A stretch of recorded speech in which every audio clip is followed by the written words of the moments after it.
In the 16th century, Spain rose to become the world's foremost maritime power. Their vast empire spanned continents: Europe, the Americas, Africa, Asia, connecting territories separated by thousands of miles of ocean.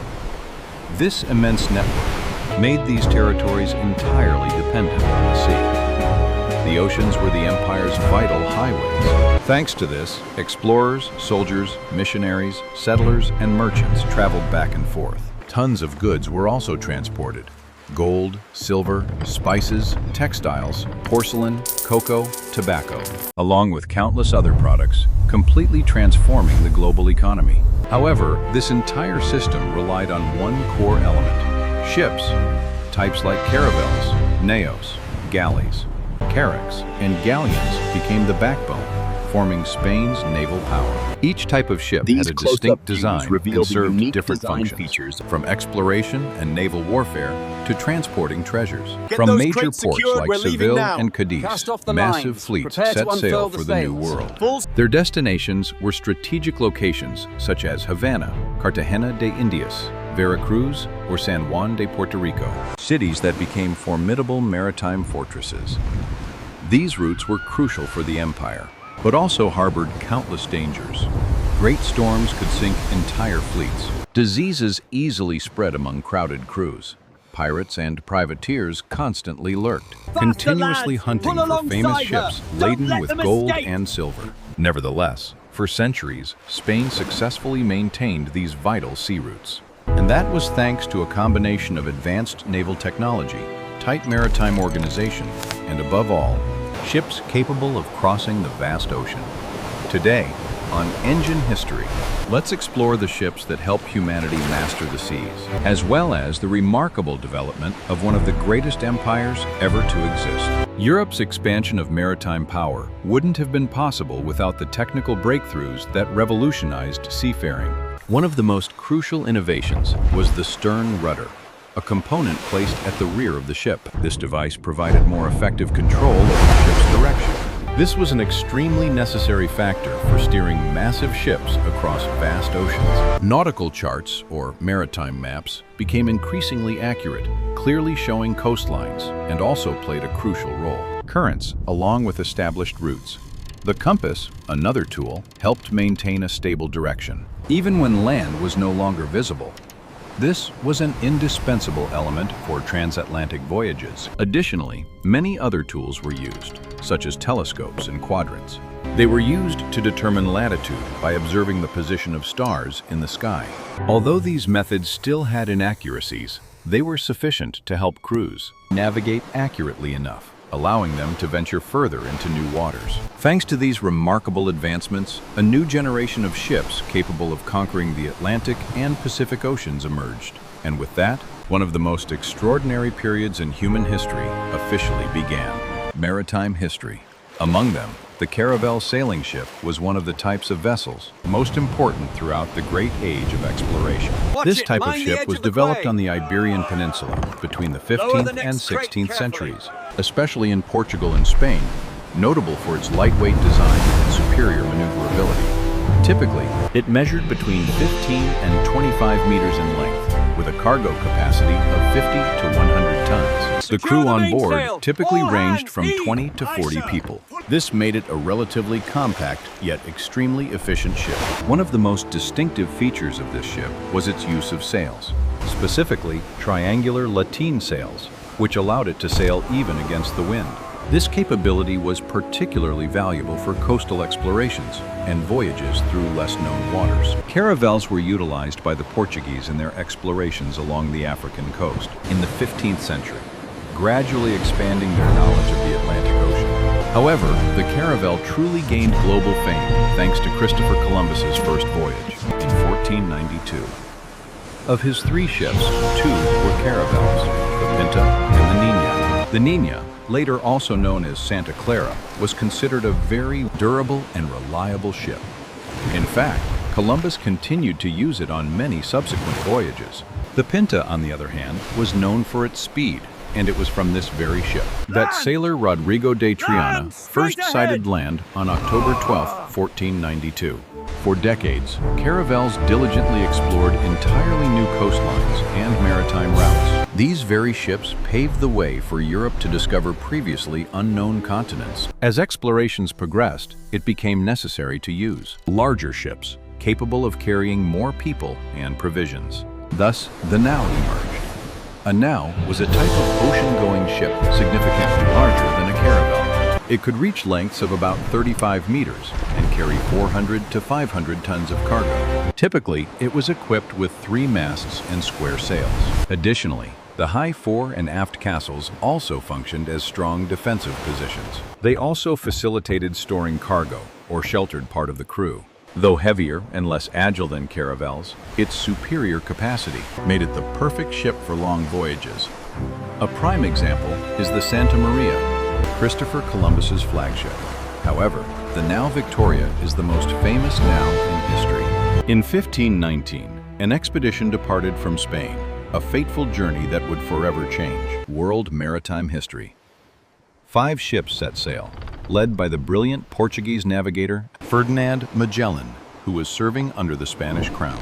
The ships included Trinidad, San Antonio, Concepcion, Santiago, and Victoria.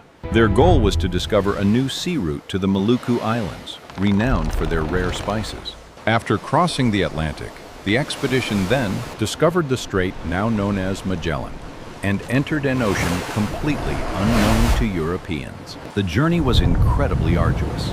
Severe food shortages led to starvation and disease. Many sailors perished along the way. Magellan himself was killed in the Philippines in 1521 during a skirmish with indigenous warriors, but the expedition pressed on resiliently. Finally, the Nao Victoria, under the command of Juan Sebastián Elcano, successfully returned to Spain in 1522, completing the first circumnavigation of the world in history. While Caravels and Naos dominated the Atlantic routes. In the Mediterranean, a completely different type of ship prevailed, the galley. Galleys were long, slender, and fast vessels, built primarily for warfare. Unlike big ocean vessels, this one runs mostly on human power. That's because it's propelled by dozens of rowers, manning long rows of oars. A galley could be up to 47 meters long, with a displacement of 180 to 270 tons. Its crew was massive.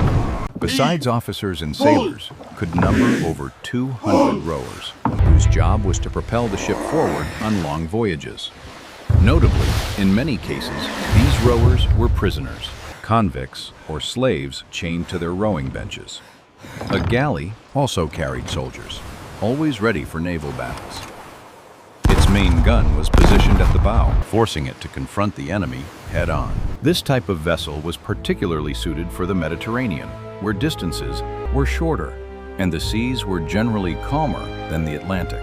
For centuries, galleys from Spain, Venice, Genoa, France, and the Ottoman Empire patrolled these waters, engaging in battles with each other and fighting pirates and corsairs. While highly effective in the Mediterranean, galleys still had significant limitations. They weren't designed for long ocean voyages, and their cargo capacity was lower than that of large sailing ships. However, throughout most of the 16th century, they remained an indispensable part of naval warfare in the Mediterranean. The most famous moment for galleys occurred in 1571, during the Battle of Lepanto. This confrontation is considered one of the largest naval battles of the 16th century. On one side was the Holy League, an alliance formed by Spain, Venice, the Papal States, and other Christian allies. Facing them was the mighty fleet of the Ottoman Empire. At that time, it controlled most of the eastern Mediterranean region. In total, over 200 warships and tens of thousands of men participated. The battle was extremely fierce. The sailing ships advanced in formation simultaneously. They fired cannons from the front, attempting to get close enough to attack the enemy once the warships had closed in and become entangled. Fierce hand-to-hand combat erupted with swords, pikes, muskets, and rifles. After hours of fighting, the Holy League emerged victorious. A decisive victory that halted the expansion of the Ottoman Navy in the Mediterranean. Among the soldiers who participated in that battle was a young Spaniard named Miguel de Cervantes. During the battle, he was shot 3 times, permanently injuring his left hand. Many years later, he became the author of Don Quixote de la Mancha, one of the world's greatest literary masterpieces. The Battle of Lepanto also marked the peak of the Age of Sail, before the emergence of the galleon. The largest ship used in maritime trade was the Carrack. This type of ship primarily appeared in Portugal during the 15th and 16th centuries, quickly becoming one of the most favored vessels for long voyages. Carracks featured a wide, rounded hull, multiple decks, and large raised structures at the bow and stern. They could be up to 50 meters long, carrying nearly 500 tons of cargo. This made them true giants of maritime trade. These ships transported high-value goods such as spices, precious metals, fabrics, porcelain, along with many other products originating from Asia, Africa, and the Americas. Portugal was one of the leading nations in Carrack shipbuilding, with important shipyards in cities like Lisbon, Oporto, and Setúbal. However, they were also built in Spain and many other European ports. One of the most famous Carracks was the San Juan Bautista, often known as the Botafogo, which could be equipped with nearly 200 cannons and was considered one of the most powerful warships of its time. However, as naval warfare evolved and artillery became increasingly important, shipbuilders began to research and develop faster, better-armed vessels. From this development, the galleon emerged. Galleons appeared in the mid-16th century and quickly became a symbol of Spain's maritime power. It was a longer, more streamlined vessel than the Carrack, allowing for better maneuverability on the open sea and greater stability in storms. A galleon could be up to 60 meters long and transport nearly 900 tons of cargo. It was heavily armed, with numerous cannons arranged on multiple decks, turning it into a true floating fortress. Its crew typically consisted of 200 to 400 people, including sailors, soldiers, gunners, and officers. Cannon primed and ready. These ships served various functions. They transported treasures from the Americas, escorted merchant convoys, and participated in naval battles. Among the most famous Spanish galleons, there were several important names, such as the San Martin. In 1588, it was the flagship of the Invincible Armada, sent to confront England. Another famous ship, the Nuestra Señora de Atocha, was a treasure galleon that sank near Florida in 1622. The incident occurred after it encountered a sudden storm while carrying a large amount of silver and gold. The San Jose is also worth mentioning. This ship sank off the coast of Cartagena de Indias in 1708 during a naval battle with the British Navy and is considered one of the most valuable shipwrecks in history. By the 18th century, another ship emerged, the Santísima Trinidad, one of the most impressive warships of the Spanish Navy. Capable of carrying over 130 cannons, this massive ship became one of the warships, largest in the world at the time. It participated in many key naval battles, notably the famous Battle of Trafalgar in 1805. For over 2 centuries, Spanish warships and large vessels controlled the empire's sea lanes. To protect treasures from the Americas, Spain established a unique maritime system called the Indies Fleet.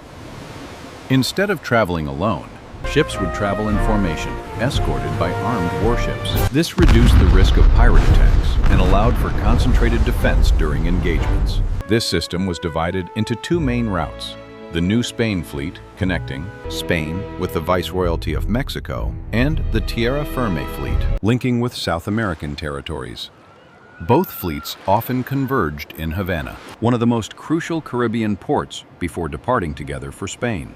All of this trade activity was managed by the Casa de Contratación de Sevilla. Established in 1503, this system continuously recorded ships, crews, goods, and trade routes. Thanks to this, Spain maintained one of the largest trade networks in the world for centuries. Beyond the Atlantic routes, the Spanish Empire also controlled one of the longest trade routes on the planet, the Manila Galleon route. For over 250 years, massive galleons continuously traveled between Manila, Philippines, and Acapulco, Mexico, directly connecting Asia with the Americas. The ships transported Chinese silks, porcelain, spices, ivory, and many other luxury goods from Asian trade. These goods were then transported overland across Mexico and finally reached Europe. The journey between Manila and Acapulco could last up to 4 months, making it one of the longest sea voyages at the time. Despite facing many dangers across the Pacific, this route remained continuously active for over 2 centuries and was one of the main pillars of global trade. The immense wealth transported by Spanish ships inevitably attracted many enemies.